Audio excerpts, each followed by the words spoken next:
welcome back to the Heart of Giving. We have another program, another segment that is so informative, things that are happening in the community that make people have a better life. And I'm so pleased to offer the names, or not offer the names, but to give you the names of Christy Glass, who is the programs administrator, and Linda Wallace, who is a board member of Arts and Services for the Disabled. And so that kind of describes what you do, but I don't know how you do to do it. So you need to tell us about that. Sure. Arts and Services for Disabled provides art and music therapy services to adults with developmental disabilities. We have 4 day programs, 1 in Long Beach, 2 in Hawthorne, and 1 in Gardena. They are Monday through Friday, and they're 8:30 to 3:30, and our students come in and participate in classes in different areas in the arts. There's sculpture. Do you do it in the schools? We have our own programs. You have your own, but when you say they come in, are these students that are not in school? They're adults with developmental disabilities that come in. Oh, I so see. when school ends, when they're done with high school, they would transition into our programs. I see. Oh, I'm glad to know that. I didn't understand that from the beginning. So it's with adults? Correct. Ah, after they finish what the schooling would be, then they can take classes from you. Yes, they can take classes, and we offer classes in the arts, but in those classes we're working on social skills, life skills, vocational skills. Our students' artwork is featured in gallery shows. We have gallery shows at our own gallery. We have 2 galleries, one in Hawthorne and one in Long Beach. And students' artwork is sold through participating in these galleries. So a student will come to you and spend the whole day from 8 until 3? Correct. And once a week? 5 days a week. Oh, it's 5 days a week. Oh my goodness, I'm really learning something here. I didn't know that. It's 5 days a week from 8 until 3. Correct. And when we say the arts, and you've described a gallery, so I imagine that is for visual art. Correct. What other arts and skills do you provide for those days? We certainly have classes in performing arts, drama classes, dance classes. We have music? Lots of music classes. We have music therapists on staff at all of our programs. We have a special class, Art Beat Radio, at our program in Gardena, and they feature clips that you can find on YouTube if you look under Arts and Services. And Art Beat Radio is our students that create a radio program about what's going on in their lives, sing songs, talk about what's interesting to them. And do all of the students have training in all of those things, or does someone pick a specialty for themselves? We have several classes during the day, and the students pick the classes that are participate in the classes that they might be most interested in. We certainly have students that are very interested in music and would prefer to spend most of their time in music classes, or students that are prolific artists and would prefer to spend their time most of the day doing art. But most students take a mix of each of the classes. And there are different levels of disabilities? There are different levels of disabilities, but we take all of our students right where they're at, and we assess them when they come into our program. We create goals for them, and they work on these goals every semester. And that's part of what these classes, even though they're participating in art classes and maybe working on painting, we're working on social skills, on language skills through those art classes and music classes. So it's living skills. Correct. In addition to art skills. And vocational skills as well. And what is the outcome when you say that you have a gallery? Do you have, what's the expression, what's the outlet for that particular expression? I mean, if they are want to be artists, you can see the visual. What about the performing and the music and the dance? Is there everything you do probably has an end, which is saying this is coming up in 2 months and we've got to study for this? Most definitely. Each program has 2 program shows that they put on a year, generally 1 in the summer and 1 in the winter. Our students' artwork is also featured at our events, and their performances are featured at our events as well. We have our gala coming up on June 14th, and that'll be at the Latin American Museum of Art. And we will certainly have students in attendance. Their artwork is featured at the gala. The students are a part of every activity that we have at Arts and Services. So last year, students' artwork was auctioned off, and students were there for part of the performance. They were dancing, they were there for the photo booth, and this year we have a student's drum is picked as a theme. The theme of the gala is Oceans of Love. So we have a student-created drum, and from that we're pulling all of the theme for the gala. Wonderful.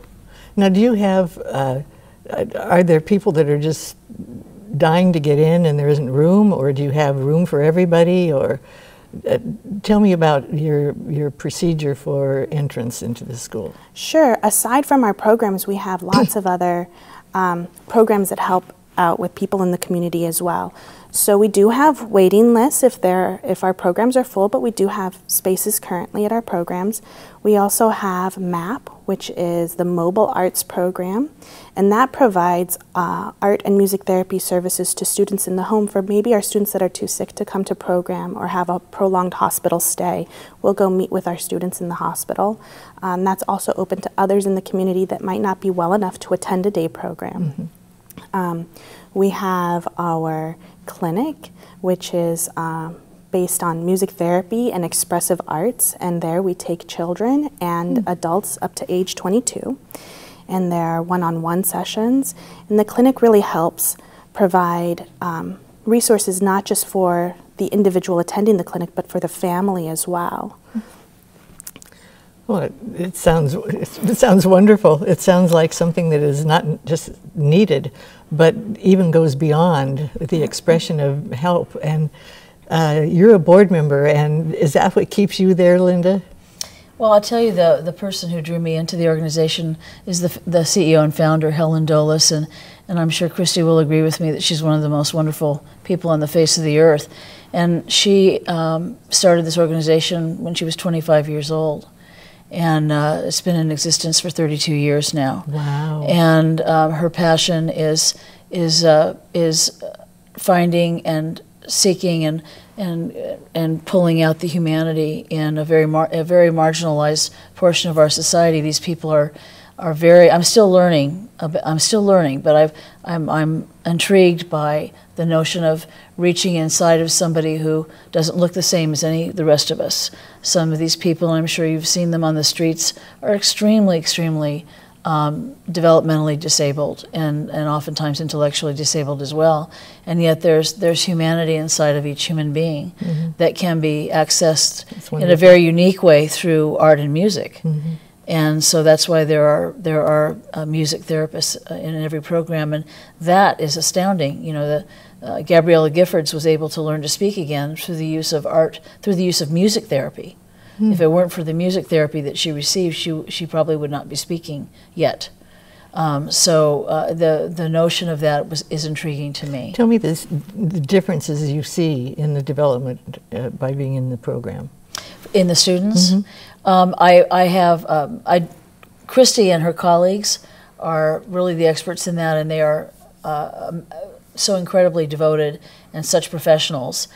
For me, what got me more interested is a story about a young man who apparently was so depressed that he would get up in the morning and crawl under his bed in the home that he lived in, because a lot of these people don't live in their home of origin. They live in homes for severely disabled people.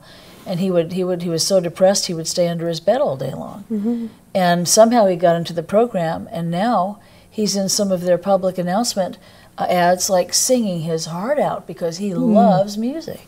And that's like, wow, you know. Absolutely. I mean, there's humanity in there that that's worth it right there. Was being it is, and that's being ignored. And Helen Dulles recognized that when she was basically a kid herself at age 25, and has dedicated her life to the notion of the motto of the organization is love before learning. That's wonderful. Accept and love, and then the good. learning can begin. How many do you have that you're in your program now in Long Beach? Each of our programs hold about 30 students, but we also have our clinic and MAP, and we have workshops that we offer to the community, so we service maybe 200 clients maybe a month. And where do you service them? We have 4 programs. Yes, that's what I wanted to know. Our 4 programs, we have 1 in Long Beach, 2 in Hawthorne, and 1 in Gardena. We have our mobile arts clinic, MAP, mobile arts program, and that goes into the, we go into students' homes or visit them at the hospital if they're not well enough to come to program. And we have the clinic, which is in Long Beach. So those are the areas that we provide support. And if they want to get in touch with you, where would they go? They usually have the telephone number, you know, so that they could contact you. But I know there are people out there that say, I didn't know they did that. Oh, I'd like to, you know, for my child. But, you know, in the last segment we just did, they talked about something that started in 2009. And this program, and by locals, and Helen must have been a local that was devoted to something that has grown and grown and grown. And that's what I see when I talk to the people that are in nonprofits. It came from somebody in the city, a group of people in the city that have developed it into a real answer to the need that they're providing for. So I could just congratulate you. I think it's a wonderful thing. I didn't know the extent of the program, and it's very impressive. And especially when you have outlets, when they can see their art, they can see a performance, they can sing. That's wonderful. I thank you so much. Is there anything you need to say before we have to leave? Sure, anyone that's interested in volunteering can certainly give us a call. Oh, I should have asked that. Yeah, you do work with volunteers. Oh, yes, most definitely. Absolutely so wonderful. They can give us a call at 562-982-0247. That's our main office. And we do have a website, artsandservices.org. We have a calendar on the website of upcoming events like Stomp on the Roof, our gala, information about the clinic and our programs. I left that all out to ask you. I'm so glad you brought that up. That's wonderful. Well, I thank you very much for being here. It's been most enlightening, and I congratulate both of you. Thank you. Thank you very much. As you can see, the people that we have in this city are just involved in so many things that are so good for us. And as I say, I think the nonprofits are the soul of our city. So thank you for watching. We're glad that you were with us.